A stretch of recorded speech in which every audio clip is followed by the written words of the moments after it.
आज मैं जिनके साथ बैठा हूँ उनके बारे में अगर मैं आसान लफ्ज़ों में और मुख्तसर लफ्ज़ों में बताऊँ तो इतना ही है। पाकिस्तान की जब भी अदालती तारीख लिखी जाएगी, अदलिया की तारीख लिखी जाएगी, तो वो इनके बगैर अधूरी होगी। आज मैं हूँ the one and only Iftikhar Chaudhry साहब के साथ।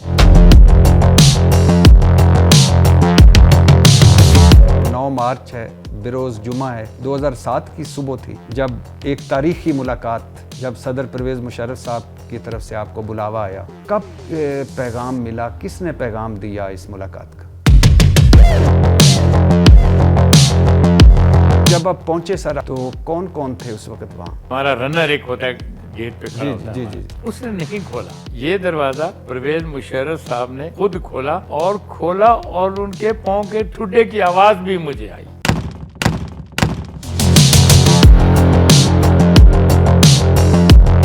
उनके पास कुछ पर्चियां थी, मुझे कहने लगे हाँ ये तो ठीक है, ये तुम सॉर्ट आउट कर लेंगे, लेकिन आपकी बड़ी कंप्लेंट्स हैं। Really I was stunned. क्या कंप्लेंट्स हैं? मुझे कहते हैं कि ये हमारा और आपका तो रिलेशनशिप है, तो मैं चाहता हूं कि आप रिजाइन दे दें, तो आपको किसी जगह हम अकोमोडेट कर लेंगे।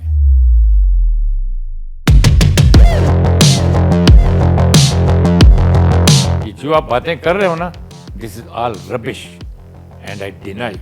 जब इसमें मैंने ये बात की ना, इसका रंग एकदम सुर्ख हो गया। तो फिर आपको रेफरेंस भुगतना पड़ेगा। I am ready for that. बाहर जब मैं निकला तो मेरा ड्राइवर गाड़ी लेकर पोर्च में आया। मेरा स्टाफ ऑफिसर नहीं था साहब। तो मैंने कहा कि वो कहाँ है?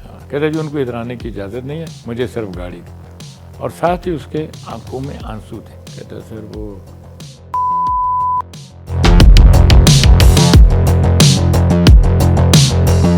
नईम बुखारी साहब ने जो खत लिखा था, बदउनवानी के इल्जामात लगाए थे, यही सदारती रेफरेंस की बुनियाद बना था। चौधरी शुजात हुसैन जब मामला हुआ, बाहर निकले, घर आए, नज़रबंद हो गए। एक वक्त आया कि चौधरी शुजात हुसैन ने मसालत करवाने की कोशिश की। ये वक्त नहीं, उसी दिन शाम को। अच्छा, परवेज़ मुशर्रफ साहब ने एक इंटरव्यू में कहा कि आप चीफ जस्टिस बनने के लिए सिफारिशें लड़वाया करते थे, वफादारी की कस्में खाया करते थे। वो परवेज़ मुशर्रफ जिसे आपने ज़फ़र अली शाह केस में वर्दी समेत 3 साल का वक्त दिया, एक तरह से मार्शल लॉ को तहफ़्फ़ुज़ दिया, एक तरह से परवेज़ मुशर्रफ साहब को आईनी तरमीम करने का भी मौका फराम किया। इस परवेज़ मुशर्रफ से आपके कैसे मामलात बिगड़ गए? जनरल परवेज़ मुशर्रफ साहब के मार्शल लॉ के नतीजे में सुप्रीम कोर्ट के जज बने। 5 जजेस ने पीसीओ के तहत हल्फ उठाने से इनकार कर दिया। आपने पीसीओ के तहत हल्फ उठाया, क्यों? ज़फ़र अली शाह केस पे कभी आपको कोई पछतावा या नदामत? सर, दुनिया के किस मुल्क में होता है कि एक फौजी आमर को जज बैठकर वैलिडेट करें, उसको तहफ़्फ़ुज़ दें, उसको 3 साल दें? है कि पता नहीं कौन सा क्यों नहीं करते हैं। ये कोई नई बात नहीं है। आप लोगों ने रजिस्ट नहीं किया, आपने मुशर्रफ का साथ दिया। मार्शल लॉ लगाया, परवेज़ मुशर्रफ पर मुकदमा चलता है, उनको सज़ा होती है आर्टिकल 6 में। और आर्टिकल 6 में लिखा हुआ है कि जो साथ देगा, जो आइन तोड़ने में जो उन सहूलतकार होगा, उनके साथियों पर भी आर्टिकल 6 लगना चाहिए। मुझे तो लगता है कि आप उन सारे जजेस पर आर्टिकल 6 लगना चाहिए जिन्होंने परवेज़ मुशर्रफ को 3 साल दिए। ऐवान सदर क्यों गए? जस्टिस अब्दुल रशीद साहब का नाम सुना है? लियाकत अली खान मिलना चाहते थे, उन्होंने मिलने से इनकार कर दिया। उन्होंने कहा मेरे पास उनके मुकदमात हैं हुकूमत के, और आप हर रोज पहुंच जाते थे सदर साहब को मिलने।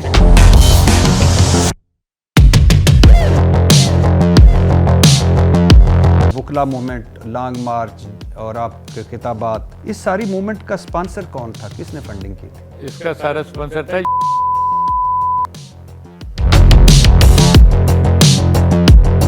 सर, आपने एक मुंतखब वज़ीर आज़म यूसुफ रज़ा गिलानी को नाअहल करके घर भिजवा दिया। ये करोड़ों वोटर्स की तौहीन नहीं?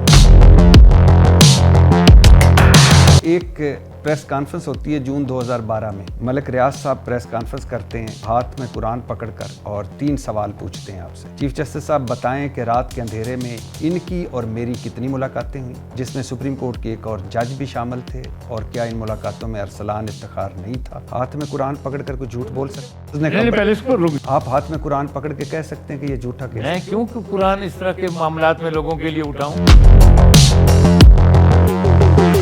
चीफ जस्टिस ने अरसलान इफ्तिखार केस में सबूत देखने से इनकार कर दिया, क्यों?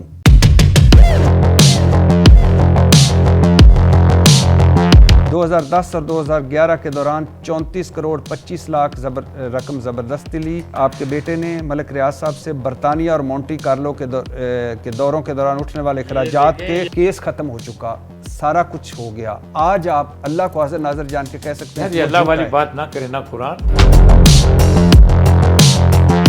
फकीर मोहम्मद रजिस्ट्रार थे, ये उन्हीं ने उनके जवाब दिया था। तो उन्होंने कहा माजूली के दौरान चीफ जस्टिस की मलिक रियाज से 2-3 मुलाकातें हुई। रजिस्ट्रार ने किसको जवाब दिया था? प्रेस को। कहाँ पर? कौन सी प्रेस? मैं आपको दिखा दूं,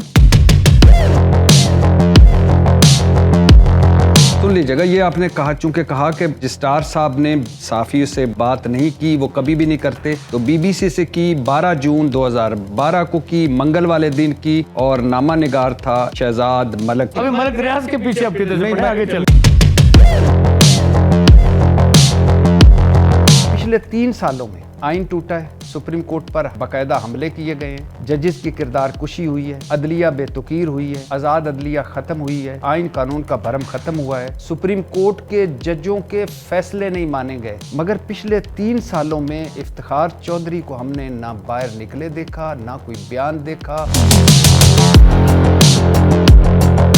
इस मुल्क का आइन और कानून और सुपरमेसी के लिए मेरी जान भी हाजिर है। कौन सी सुप्रीमेसी? मैं इंडिविजुअली उसमें कुछ कर नहीं सकता। एक बयान तो दे सकते हैं। जब कोई आइंदा होगा, आप मेरी जरा तवज्जो मबजूर कराना, मैं बयान आपको दे दूंगा। ये 26वीं आईनी तरमीम ठीक है? उसका केस पेंडिंग है, मैंने आपको पहले कह दिया। इलेक्शन वक्त पे नहीं हो, ठीक है? वो इसलिए कि उसको रेक्टिफाई खुद सुप्रीम कोर्ट ने कर दिया, 90 दिन में इलेक्शन करवा दिया। माशाल्लाह, तो फिर तो सारा कुछ ही ठीक है। तो ठीक है ना।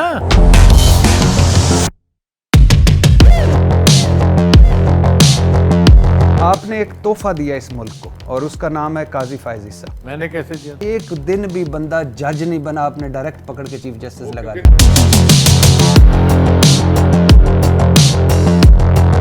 अदल के ऐवानों में सुन लो, असल मुनसिफ फिर आएंगे, रोटी कपड़ा और घर अपना लोगों को हम दिलवाएंगे।